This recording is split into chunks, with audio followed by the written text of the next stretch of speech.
Dadalo si Pangulong Rodrigo Duterte sa ilang aktibidad na may kaugnayan sa Araw ng Paggawa. At nasa Davao City po ngayon ang aking partner na si Rafi Tima. Rafi? Partner, dito nga sa Davao, pinilang makibahagi ni Pangulong Rodrigo Duterte sa pagdiriwang ng Araw ng Paggawa. Narito na kasi siya mula nung matapos yung ASEAN Summit dyan naman sa Maynila para pangunahan kahapon kasama si Indonesian President Joko Widodo yung pagpapasinaya sa kauna-unahang biyahe ng Roro mula dito sa Davao patungong Bitong Port sa Indonesia na dadaan naman sa General Santos City. Kayong araw ay nakatakdang bisitahin ng Pangulo yung mga barkong pandigma ng China na nakadaong dito sa Davao at pagkatapos ay magtutungo na siya sa People's Park para sa pagdiriwang ng Labor Day. Dito ay inaasahang makikipagpulong ang Pangulo sa mga sektor ng paggawa kabilang na mga OFW organizations, labor unions at informal sector workers. Makakasama ng Pangulo si Labor Secretary Silvestre Bello III para sa naturang assembly at consultation. Sa buong araw dito sa Davao ay magkakaroon din ng job fair at negosyo at kabuhayan fair kaugnay pa rin ng pagdiriwang sa Araw ng Paggawa. Samantala partner, kahapon nga ay dumating na dito sa Davao yung tatlong barkong pandigma ng China dito sa Sasa Wharf na nasa aking likuran. Ito yung dadalawin ng Pangulo mamaya bago yung selebrasyon ng Labor Day. Aminado ang Philippine Navy na naninibago sila sa pagdaong sa bansa ng tatlong makabagong barkong pandigma ng China. Pero giit ang ambassador ng China, ang goodwill visit na ito ay bahagi ng lumalawak na kooperasyon sa pagitan ng Pilipinas at ng China. Narito ang aking report.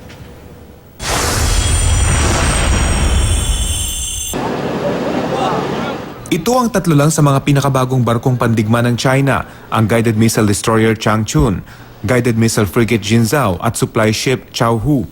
Bahagi sila ng China People's Liberation Army Navy Task Force Group 150 na iikot sa iba't ibang bansa sa rehiyon para sa isang goodwill visit. Mananatili sila ng 3 araw dito sa Davao kung saan magkakaroon ng pagkakataon ng publiko na masilip ang loob ng mga barko.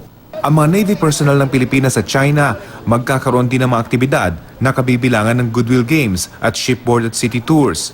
Isa sa mga unang iniikot sa isa sa mga barko, si Davao City Mayor Sara Duterte. For the Philippines, yes, oo. Especially nung in-explain nila sa atin kung anong kakayahan nung kanilang ship. Nakakainggit din. Sana sa term ni President Duterte, ni PRD, magkaroon ng kahit man lang dalawa para sa Pilipinas.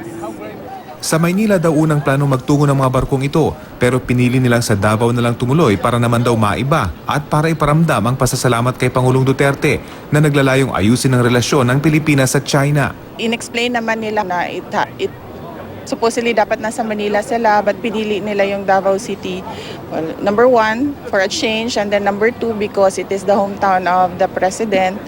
And maybe sa tingin nila more receptive dito sa Davao City ang kanilang offer na ipakita yung kanilang mga ships.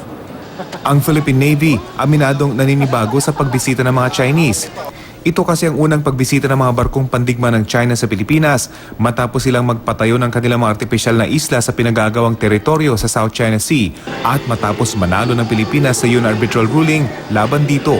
We welcome Navy-to-Navy interactions. Nakakapanibago lang. It has been a very long time. Tapos nakikita ako ni Shara sa Palawan dati. So medyo na, but it's an opportunity to build confidence building measures.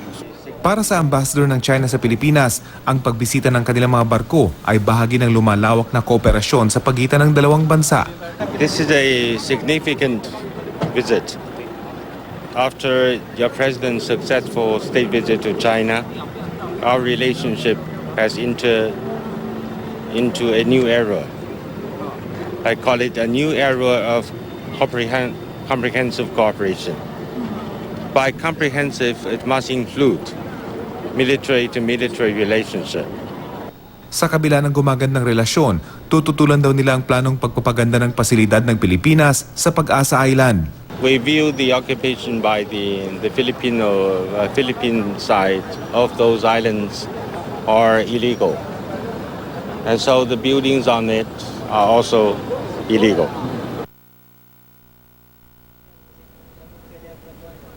Ang pagbisitang ito ng Chinese Navy ay nangyari ilang araw lang matapos mapaulat na pinaputukan at itinaboy ng Chinese Navy yung ilang mangingisdang Pinoy sa Spratlys. Insidenteng hindi pa naman daw napapatunayan ayon sa Chinese Embassy, kaya nga daw narito sila ngayon sa bansa at dito pa sa bayan ng kasalukuyang Pangulo sila bumisita dahil nais din nilang gumanda yung relasyon ng dalawang sandatahang lakas sa gitna na rin ng nagpapatuloy pa ring agawan ng teritoryo sa rehiyon. Bahagi pa rin, partner, ng goodwill visit ng Chinese Navy ang Goodwill Games at ang magandang balita, tinalo ng Philippine Navy ang Chinese Navy. Sa larong basketball lang naman. Partner? Oo, at least natalo dun man lang sa basketball. Pero partner, seriously speaking, itong kanilang pagpunta dito is this going to be the first or of many, sabi nga nila, na mga pupunta nila sa ating bansa? Either ito ba yung magiging una sa ngayon at meron pa bang mga nasusunod na mga kumbaga activities or kaya mga ganitong klase ng pagbisita sa bansa mula naman sa bansang China? Partner, bagamat wala pa namang ibinibigay na schedule yung Philippine Navy, kung meron pang mga nakatakdang pagbisita ang Chinese Navy dito, ayon sa Philippine Navy ay marami namang mga ganitong goodwill visits mula sa iba't ibang bansa. Ang susunod na bibisita sa kanila ay mula naman sa bansang Brunei, kung hindi ako nagkakamali. So every now and then ay may mga bumibisita raw talaga rito. Ang pinakamadalang nga lang ay yung Chinese Navy na 2010 pa huling bumisita sa bansa. Kaya't wini-welcome naman daw nila ito para naman bukod sa pag-establish ng line of communication ay matuto rin naman sila dito sa kanilang mga counterpart mula naman sa bansang China. Pero hindi na raw nakakapagtaka kung may mga susunod pag mga ganitong pagbisita mula naman sa Chinese Navy, partner. So muli lang, partner, no? Anong oras darating inaasahan dyan si Pangulong Duterte? Alas 3 ng hapon ngayong hapon ay nakatakdang bumisita si Pangulong Duterte dito sa barko at bibigyan siya ng tour dito sa isang frigate missile destroyer ng Chinese Navy at inaasang ipapakita sa kanya itong mga kakayahan ng kanilang makabagong barkong pandigma. At pagkatapos ito ay 4:30 inaasang didiretso na siya sa People's Park kung magkakaroon pa siya ng dialogue sa mga labor workers bago yung programa para naman sa araw ng paggawa, partner. Partner, I'm just curious, why in particular kaya warship itong dinala dyan? Well, sa mga pagbisita kasi ng mga Navy ng iba't ibang bansa at usually meron naman daw silang role, international role ng diplomacy. Bagamat mga barkong pandigma sila, kapag sila ay bumibisita at nagpo-port call sa iba't ibang bansa, ay kalakaran naman daw talaga na sila yung re-represent ika nga dun sa kanilang mga bansa. At itong mga warship na ito ay iikot dito sa rehiyon at ang Pilipinas pa lamang yung una nilang stop at isang task group nga ang binuo ng Chinese Navy o ng People's Liberation Army and Navy para sa mission na ito na umikot dito sa rehiyon para naman ipalaganap yung pakikipagkaibigan ng China. Bagamat meron pa ring tensyon dito nga sa West Philippine Sea.